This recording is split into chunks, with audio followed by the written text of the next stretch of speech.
So, the Obelisk of Creation. These objects represent certain concepts that quite literally hold the universe together. They come in many shapes and forms, and there are even an unknown amount of them. Most of them exist in their very own dimension, realm, plane of existence, whatever. I'm referring to the same thing when I say dimension, realm, whatever. You get my point. Acting as direct representations of an aspect of the universe. However, there are four main obelisks that are the most powerful or have the most influence over the universe. These four obelisks are special in that not even the demiurge can harm, use, access, or otherwise even affect them. They have existed before the demiurge did and will forever be the literal supports of the universe. Forever. Hopefully. Each of the four obelisks have their own names in the language of the angels spoken by the host, and all of them in their respective dimensions, realms, planes, whatever, same thing, are shaped by the state of the obelisks. In no particular order, the obelisks are as follows: nature, will, fate, and enigma. We're going to start off with the Obelisk of Nature. This obelisk is the direct physical manifestation of anything that can be explained or quantified by science as we know it right now. The existence of this obelisk allows for the existence of everything that science can observe, such as the four forces of gravity, electromagnetism, strong and weak nuclear force. It goes without saying that all obelisks are invulnerable and require a quite literal godly amount of influence to even access the dimensions of any given obelisks. For the sake of explaining how entwined the obelisks are to the universe, let's say if the Obelisk of Nature were to somehow be tampered with, then a complete universe-wide ripple effect would permeate from the obelisk and cause a number of things to go awry. An unknown amount of planets and star systems may have one electron removed from every atom. Light would spontaneously have negative mass. Gravity could be reversed. All electron spins would reverse. See what I mean? You don't want to mess with this one. Depending on how the obelisk is tampered with or incorrectly accessed, the repercussions can be minuscule or quite literally universe-shattering. In the language spoken by the host, the word they use to refer to the Obelisk of Nature and its dimension roughly translates to the room of lesser rules, or the base will. Within this dimension, which by the way is near infinite in its own right, one can find all manner of earthly biomes, from snow-peaked mountains to sun-scorched deserts to vast savannas and so on. Everything is how it should be. No pollution, nothing unnatural, and everything and all inhabitants of the dimension have near infinite resources available to them no matter where they go. Except for one location in the dimension, the great city of Summersen. The city is inhabited by all walks of life across the universe. Hundreds of sentient species call this city home, with most of them working for the betterment of the city. Summersen is an extremely technologically advanced city located and encircling the Obelisk of Nature.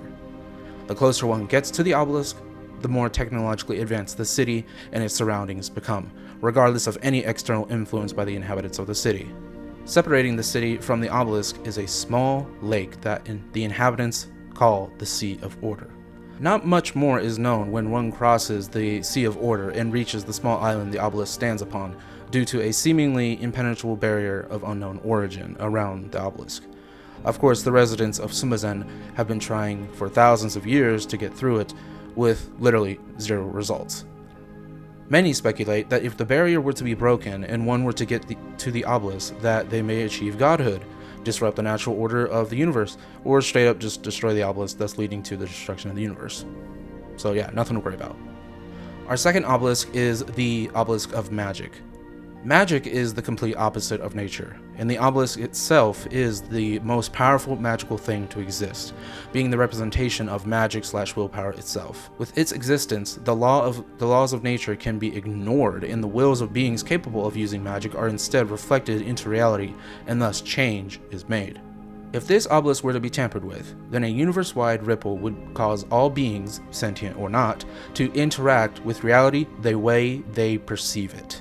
For example, if a person and I were looking at a car, then whatever we think of the car, it will be true to us specifically.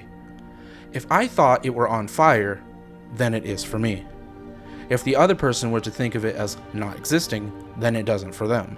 They would appear to walk through it for me if they walked towards it, but I would be burned and would appear to magically be burned by nothing to them. Because to the other person, nothing is there. Do not mess with any of the obelisks.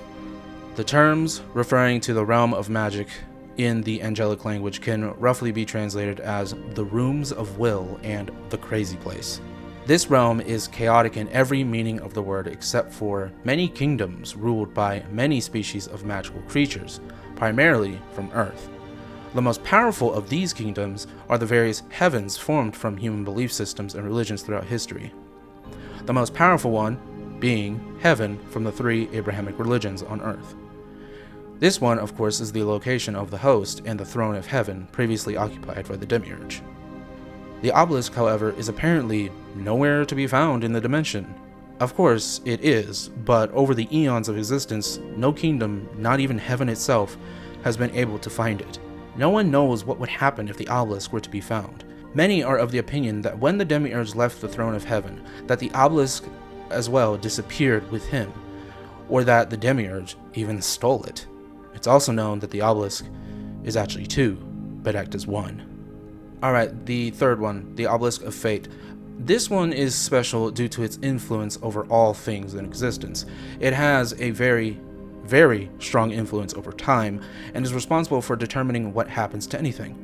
Will this star blow up now or in a few million years? Will person A marry person B? Will this one bird be able to feed its young?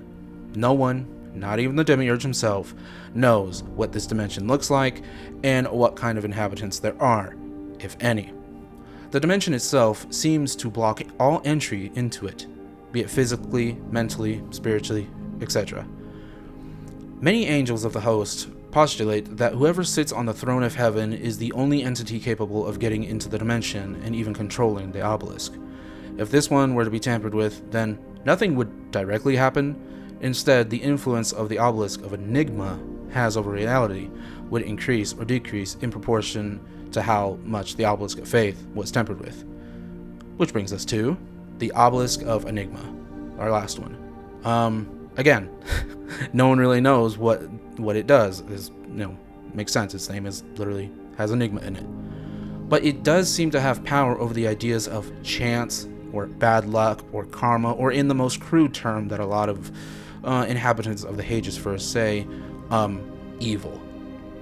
The realm of Enigma is where all the various hells of earthly religions reside.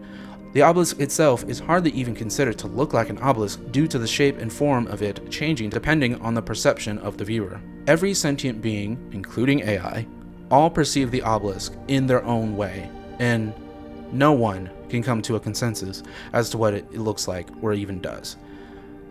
If this one were to be tampered with, then everything would be less predictable or orderly, for better or worse. But honestly, anything could happen because it is literally an enigma.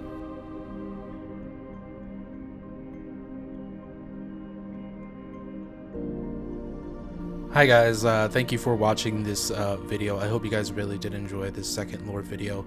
I plan to have about a lore video to come out every once a week or so, and if there are any delays, then well, just please be patient. Okay, this takes some time to record and edit, and I really want to thank you guys for the success of the first video. Yeah, I'm surprised it even broke 10 views, to be honest, and let alone I got a subscriber from it, but not only just a subscriber from it, 2 subscribers. That is insane to me. That was an extremely rushed video. It was literally like 5 minutes 36 seconds, I think. And I mean, I have no words. Just thank you for watching this, and if you enjoyed, please press like. The first 3 images in this video were not AI generated, but the rest were, just in case that bothers anybody. Okay. But yeah, thank you so very much for watching.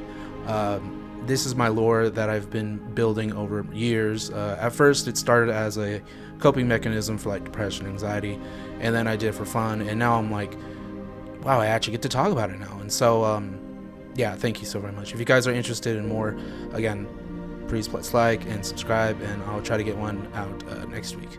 So thank you so very much for watching. I can't express that enough, and I'll see you guys in the next lore video. Bye bye.